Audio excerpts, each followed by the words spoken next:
Sixth meeting, Saturday, June 15th, 1974. Ajaan Mahā Boowa gave the following talk. In Buddhism, the Lord revealed Dhamma in three categories.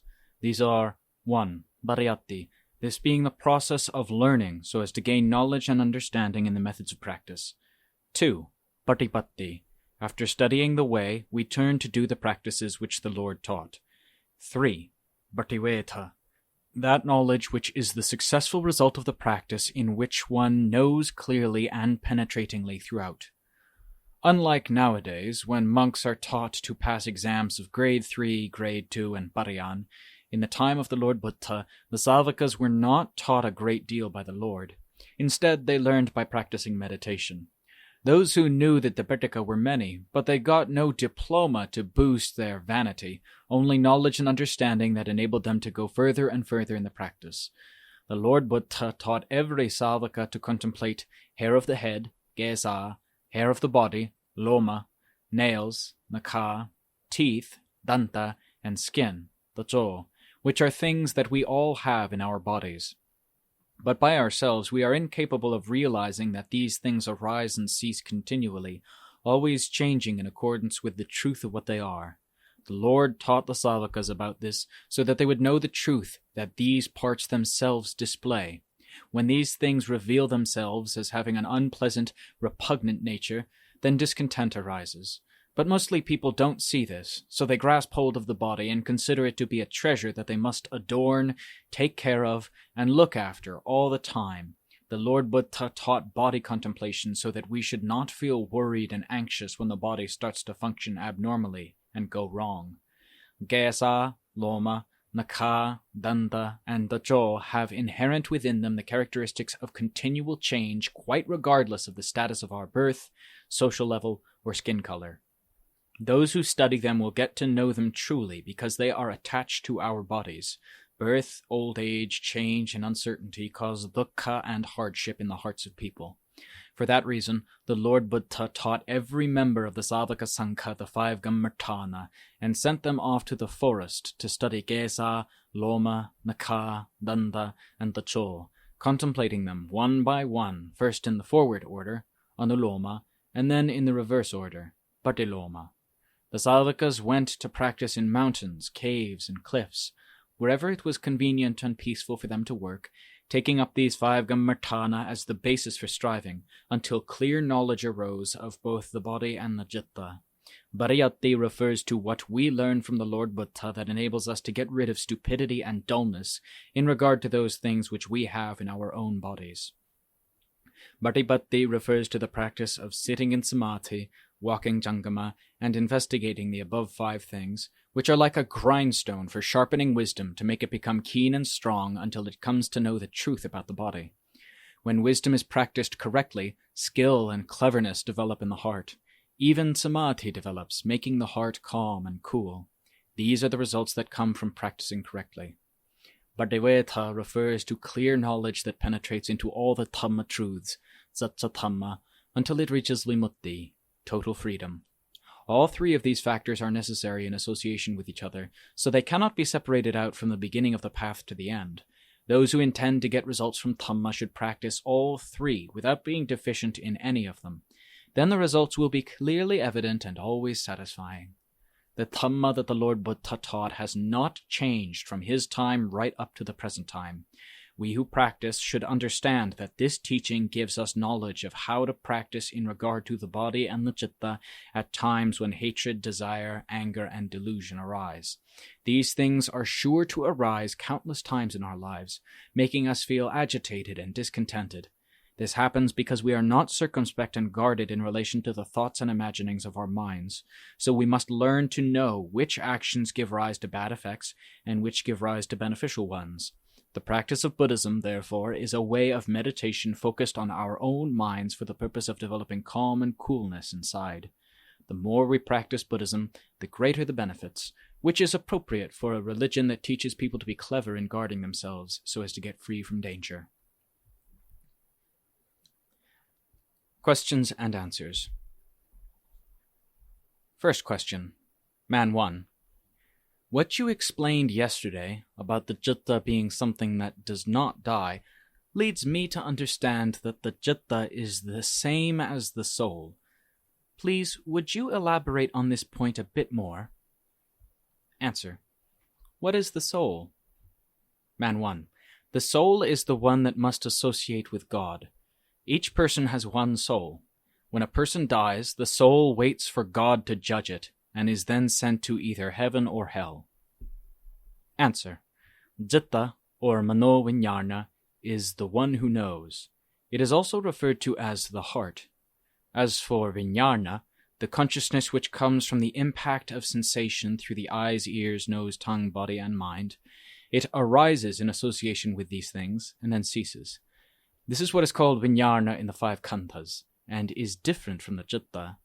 But patisante viññāna, which comes under the first heading above, is the citta that goes to take birth each time in any one of various possible realms and characteristic forms of existence. The citta has seeds attached to it, in other words, kamma which has been done that can send it off to be born in various different states. In Buddhism, it is explained that beings are born in various different circumstances and states because of patisante viññāna, the citta that has the nature of anicca, dukkha, and anatta. Kamma is the force which drives the citta on. But when the citta has been washed clean until it is made pure, parisuddhi, free from kilesas and kamma which would otherwise attach themselves to it, the pure citta knows within itself that it will not be born again. It knows without a doubt that it is free, that it is finally and absolutely beyond the rule of anicca, dukkha, and anatta. As long as the citta, or patisante viññāna, is still not pure in every way, it must live under the rule of anicca, dukkha, and anatta. But this citta is very subtle, so how can it be anatta? It may be illustrated by the following simile, which gives a comparison with emptiness. Suppose that a man is told to go into a room and say whether the room is empty or not. When he sees that there is nothing in the room, he says, "This room is empty." But the person who sent him in counters, "How can the room be empty when you are standing there in the middle of it?" He then becomes aware of himself and leaves the room. Only then is the room truly empty.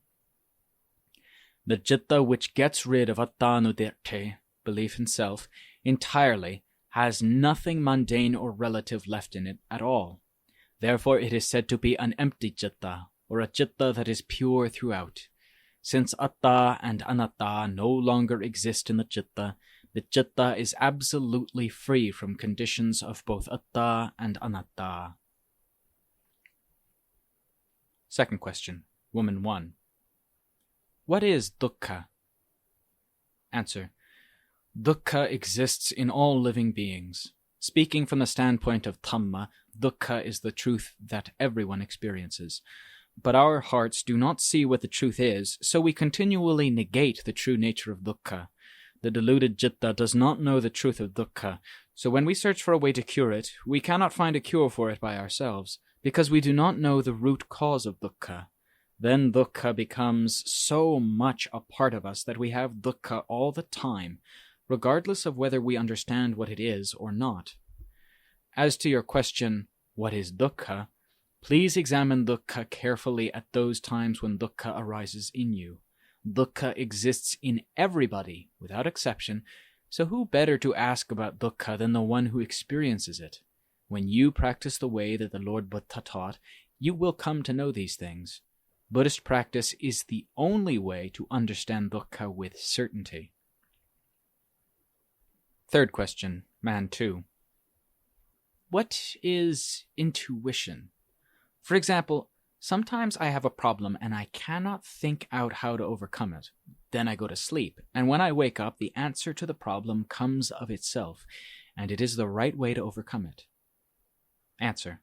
This often happens to those who practice, but it's an internal experience, special to each individual, so it would not be right to talk about it to other people. Fourth question, man 3. Samsara is knowing, is it not? And anicca, dukkha, and anatta are knowing, so when we dream, it is the knowing itself that does the work. Answer. In the circle of those who practice, to say that samsara is knowing is right. When the citta is no longer deluded, it is this knowing that will be relinquished. But please be careful to use wisdom to contemplate until you are able to understand this clearly. Don't be too easily satisfied with your understanding, because it may lead you to go wrong later on. You must use wisdom here like a knife. You must use all sides of the knife to be effective. You must use the sharp side on yourself to cut out and get rid of your faults, and the back of the blade on other people. People usually use the sharp edge on other people, but when it comes to themselves, they use the handle or the back of the blade. Before you come to know that the citta is samsara, wisdom will probably have to contemplate external things until it knows them clearly and lets go of them. Then it comes and sees the danger in the true ringleader of samsara, which is the citta. When you see that the citta is samsara, it is called seeing in the reverse manner, patiloma. In other words, turning back inwards to get to know yourself and ending all doubts at the same time. You must contemplate both internally and externally. Externally, there are natural phenomena in the surrounding environment, which are basically composed of earth, water, air, and fire. Internally, there is the area within the citta. It is there that you should know what you must get rid of. Suppose a drinking glass falls and breaks. You must look and see it as it is. If you imagine that it's someone's fault that it fell and broke, you will be troubled and upset. But when you realize that it went its own way, according to its nature, you free your heart entirely, and there is no need to be upset about it. It is important for the citta to turn around like this and catch up with the kilesas. Finally, you will know the one who creates imagination, sankara, the one who creates all the stories.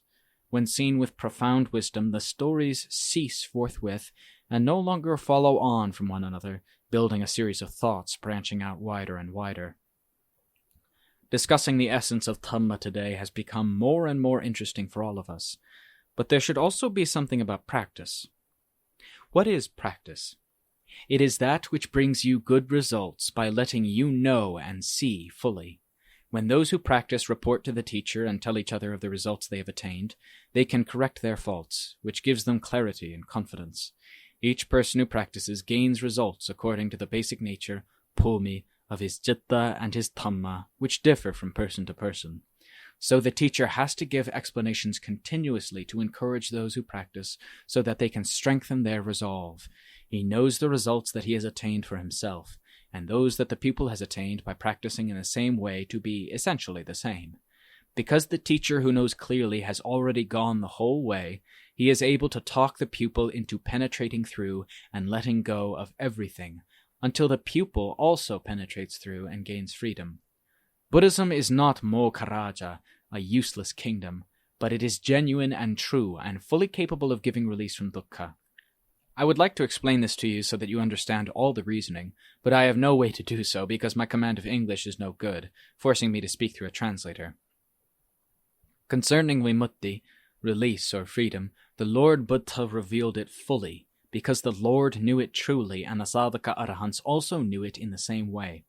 They never disputed amongst themselves about it, they all revealed it in just the same way. None of the arahants have any doubt about it at all, for they have seen that Nibbanang paramang sukhang. Nibbana is the ultimate happiness. Nibbanang paramang sunyang.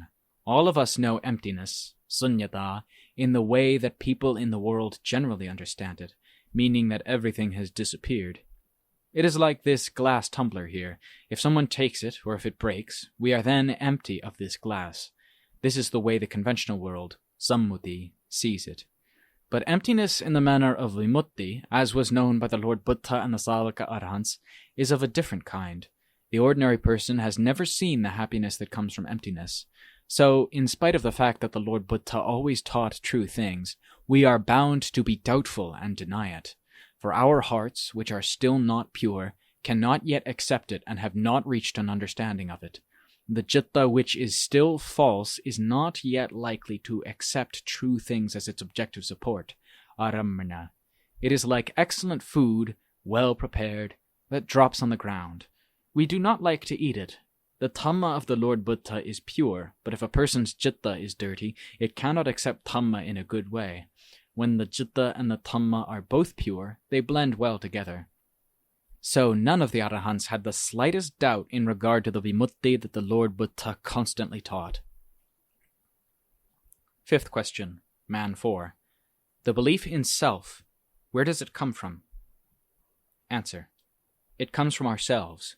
Suppose that we go out looking for a horse, and we find a horse, but instead of catching it, we try to retrace its footprints, thinking, it will be a horse that came from there, won't it? What use will this be? Or again, if we go walking and get a thorn stuck in our foot, what should we do? Should we pull the thorn out and put medicine on the wound, or should we investigate to find out what the thorn is, where it comes from, and so on? If we do the latter, the wound may go septic and spread until eventually we may have to have the leg amputated. If we do not want to lose a leg, we should do the former, but if we do not mind, we can do the latter.